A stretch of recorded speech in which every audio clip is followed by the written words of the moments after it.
Hey guys, welcome to 3 Mississippi. Sid here. Thanks for clicking on the video. Well, I think Mike killed Kenny again.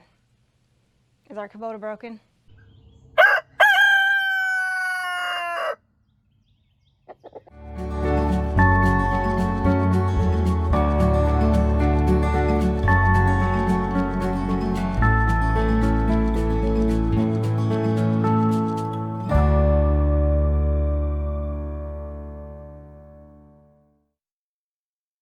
Guys, before I get into what happened to Kenny and what is going on with our dear beloved Kubota tractor, y'all know we like to be prepared. You know, we have shown you guys several different types of backup power, portable power station units, and you know, everything from real high expensive end ones to ones that are a little bit more affordable. And this one is definitely has a little bit more of the bells and whistles, but is definitely more on the affordable end. All Powers was nice enough to send us their unit.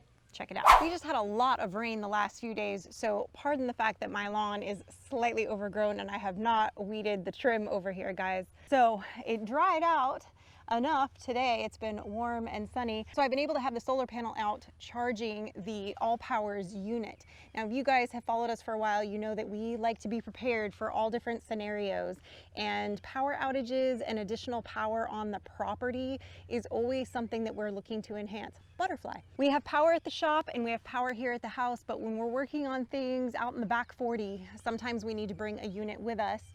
Or if we're doing something fun like going fishing or camping or something like that, we need to bring it along with us to just have that little bit of comfort to maybe charge our cell phone, or, you know, if we're camping and we want to bring a coffee maker to be able to run that. And these types of units are great for that, these portable power stations. Now, this unit is a little bit on the heavier side. It is about 60 pounds, so it's a little bit heavy for me to cart around.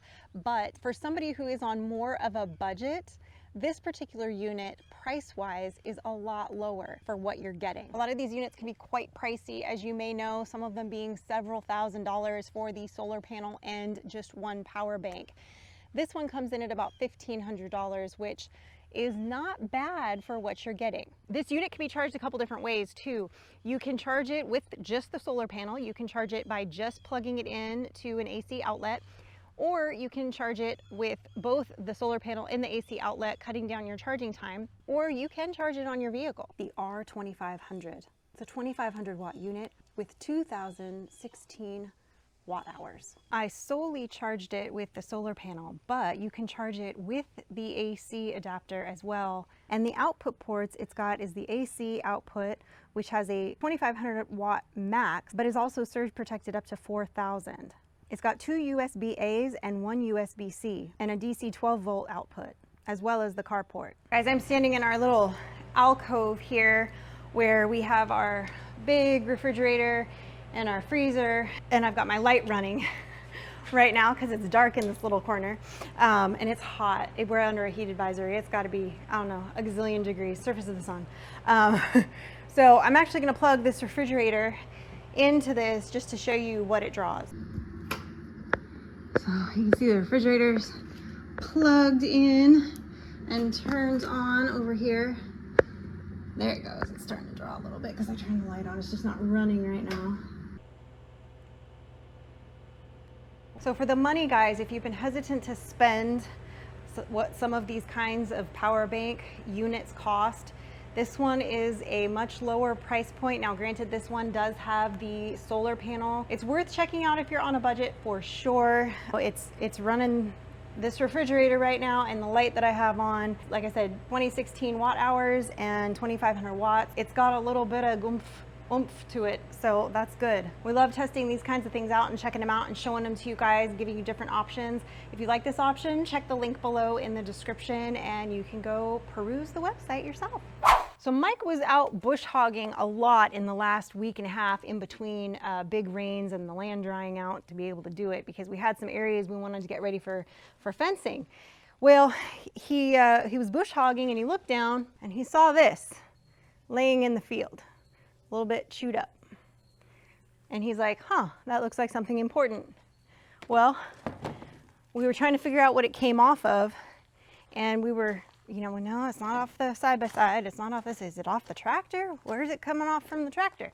So we're walking around and looking, and you can see over the motor here, there's like a little plastic guard on this side underneath all of the stuff, right? All the hydraulic-y, fluidy, pipey things. Don't come for me. I don't know what these things are called.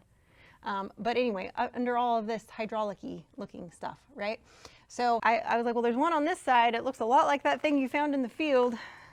So we looked over here, and sure enough, it's not on here. And it's all exposed. Just completely came off. So Mike's got to call the Kubota folks, see if we can't see about getting a replacement part for that. He must have run over it or something. He thinks that maybe he kicked up like when he was pulling up some branches and stuff, that a branch got like lodged up into the plastic of that guard and kind of popped it, because it's only held on with like a push pin like attachment with the plastic. And so he thinks it just got it, kind of pulled it off essentially, and then it fell in the field and got squished. So it's a bummer. It doesn't affect Kenny, thank goodness. It's not a like, oh, he's out of commission. But it's one of those things that there's probably a guard there for a reason. Mainly, you know, nowadays it's probably mainly one of those things where don't touch the motor while it's hot kind of thing. Maybe that's all it's for. But generally probably to keep like rocks and debris from, you know, hitting the motor versus hitting the guard. So that's probably what it's for, one would imagine.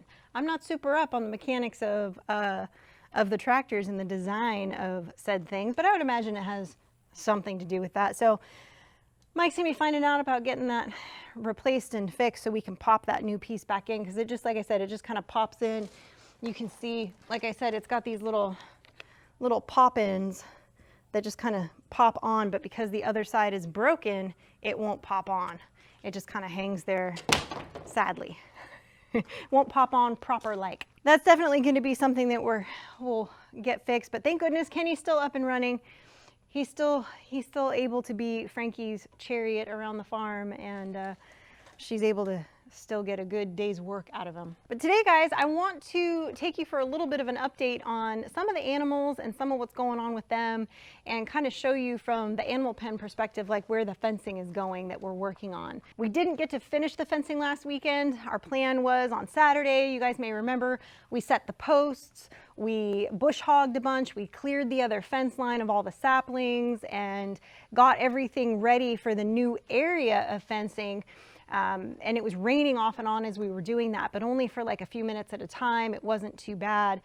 But then Sunday, we were going to be putting in the T-posts in place and stretching the line. And unfortunately, once we got back from church, it rained so badly, just a complete downpour, that we were not able to get out here and work on the fencing. It was thunderbolts and lightning, very frightening. There was a lot going on with that rain. I think we ended up getting a couple inches off and on, but it was mostly on. There was only about I think there was about a 45-minute break where it was just drizzling, and then the floodgates opened up again. So we kind of switched gears. We worked on some other things. Mike worked on one of his TikToks and one of his shorts, and we did a couple things around the house, and I organized some footage and got working on the video that I was currently working on at the time. So we had to switch gears when it was raining outside. So I'm hopeful that this weekend, weather permitting, we'll be able to finish that fence line up. During the week it's real hard. Mike works. We can't just come out in the middle of the day or in the morning. Sometimes we can get some work done in the evenings, but it just depends on how late he ends up working. Some days he works till after dark, even during the summer. So it kind of just depends. But I am hopeful that this weekend we will be able to get to that next step by the end of Sunday. So fingers crossed, the weather's in our favor. We're under a heat advisory right now. It is very warm. I just went and checked on all the animals. And so I'm going to take you guys now along to go check on everybody and kind of give you a little bit of an update on what's going on with all of them. Hi, babies. Hi, babies. I know, hi. Hi, guys. Hi. Tashka, what are you doing? What are you doing? Yeah, I know, it's warm today. Yesterday morning when I was doing all my chores, I came out here and I drained all the 2 stock tanks. I did the goat and the dog one and scrubbed it all out, cleaned it, got it nice and sparkly again. We had had so much rain and then so much sun and heat that a lovely little algae bloom had occurred. So we got Anne over here. I am pretty sure that she's got some kids growing in there. She has never kidded before. This will be her first time. And you guys may remember we had our friend Jen's buck stay with these guys for a couple of months to put Caroline over here and Anne in a family way so that we could have some kids. We think it took him a little while to to woo them, if you will. But I think, you know, I've been studying them like every day and, you know, feeling her around and checking her tail and doing all the things. And she's been a lot more loving. Normally, she wouldn't let me come up and love on her like this. Tashka, you really don't need to be the center of attention right now, my dear. I know, you just want to love. I know, just slimy mouth. Anne's been much more affectionate and loving and wanting to get loves and cuddles, and which is unusual for her. Caroline's always pretty affectionate, and she's starting to get that kind of droop. You can see she's not really bagged up yet or anything. It's harder to tell on her because she has kidded before, but just, you know, keeping an eye on them to see. Sometimes it's hard to tell, you know, when you stare at them for so long. It's like, is it my imagination or did I see movement on the side? So I've just been kind of watching them and keeping an eye, and I'm hoping that if my calculations are right from kind of where they look like they are now, maybe like another month and a half, if they are indeed pregnant and not just trying to fool me, which you never know with goats. But we are going to be expanding their pen. I'll walk you guys down to the back corner here. As I mentioned this last weekend, on Saturday of that weekend, we were working on this back fence line and adding in the posts to tie off from, and we went and dropped all the T-posts in the spots that they need to be to run the fence. So we're going to be expanding it basically all the way past that tree right there and kind of up this side to behind the garden, and then all the way back down to here. So once we have that, we'll have the ability to open this up and put the goats down here, and then the dogs will be able to come up here to feed, and we'll be able to give this little area kind of a rest for a little while. And that way we can kind of rotate them a little bit more and kind of get some of these areas a little bit more kept from the goats grazing. They've been doing a really good job at grazing this area, as you can see, and it grows back like so quickly. You can see some of the spots where we had hay bales over the winter that didn't quite come back even though we scraped them up. That's to be expected. You know, Frankie would kind of come in here and drop them where she could, and those big round bales are a little unwieldy sometimes, and this area is all sloped. I don't know how well you guys can tell on camera, but this does kind of all slope down, so it makes it a little bit trickier to kind of get it right where you want it. I think by the end of this weekend, weather permitting, we'll be able to have that completely finished and the goats out there.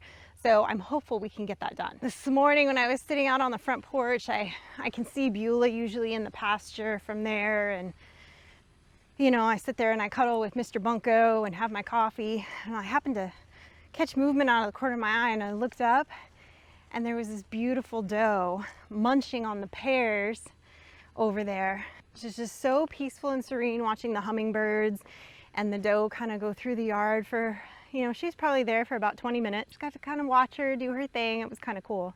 Got this one all cleaned out too. When I went to go clean this one, you know, the little release is right down there, and there was a giant black widow with huge, there was probably half a dozen egg sacs that she had all wrapped around the nozzle that I had to unscrew. So thank goodness I looked first, because there was some grass kind of growing around it, and I sprayed the hose first and kind of poked around just in case.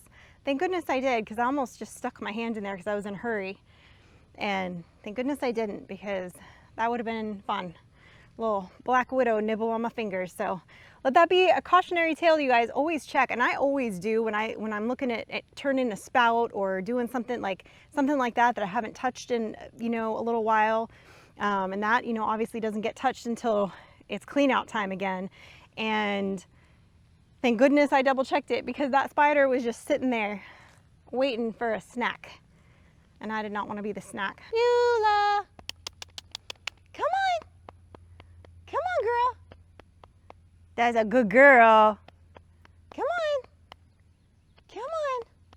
She's like, I know you don't have carrots or anything exciting, so I'm not going to make a beeline for you. I'm just gonna walk up at my leisure. Here, I'll meet you part way. How about that? Because that way we can stand in the shade. What are we doing? What are we doing? Come here, let's stand in the shade. Come here. Come here. Come on. Beulah May. Beulah. She's like, well, you called me in, so I'm going in. Beulah's been doing well. She hasn't tried to bite anybody in quite a while. We had to work with her quite a bit. She went through that stage, y'all know, after we got her, where she wanted to kind of establish dominance, and she just sort of has her little routine, and we do, you know, mess with her hooves every day and give her a little bit of oats in the morning and everything, and then I brush her down and do all that good stuff. Oh, she decided she was thirsty. She decided she was thirsty. Hi, Mama. You've been rolling in the dirt? Yeah, were you rolling? I can see all the dirt on you. You didn't look like this morning. Yeah, hi. What are you doing? Hi, I don't have anything for you. I don't have anything for you. I'm so sorry. I know. You're pretty, Mama. Yeah. So right now, as late in the season as it is, and as hot as it has been and will continue to be for the most part for the next while, being as it's, you know, we're heading into August now. A little surprising that I have two birds sitting on clutches right now. I've got this girl right here. She's on this side of the fence, as you can see. And this is her clutch that she's got going on in here. She's got her bedding and everything. Hi guys. You'd never know I cleaned this out this morning like I do every morning. And then that girl that's sticking her head out, that barred rock, she's got a big old clutch of chicken eggs under her. So she's been sitting for probably about, I'd say about a week and a half now. So we'll see how she does. But once I don't have any more birds sitting on clutches in here, Mike and I want to finish this coop obviously completely, but we want to move this wall back a little bit, expanding the coop some, and then finish out the feed room on this side. You guys may remember the debate from a little while ago about that. This is going to be my feed room. This was supposed to be another door to the outside, but I closed it up because the birds kept getting out into the yard, just like I closed up that other little section. And then this will have doors on this side to be able to load the feed on from the pallet. So this will come out to about the edge of that door, so expanding it by about 2 feet or so up to this side, and then we'll have all my feed out here closer to the animals instead of in the shop. So they'll be out of Mike's way, and I'll have them closer here. So that's the goal, and hopefully in fall we can start that expansion and finish out the entire coop and get that completely done. Finish these rafters up here, get everything completely enclosed, and that'll be nice to have that completely done. Well, there you go. The animals are doing well. They're surviving in the heat. We've got plans to finish out that fence this weekend. Hopefully no more load up the ark weather scenarios this weekend, so we can actually finish that project and get that done. That would be amazing.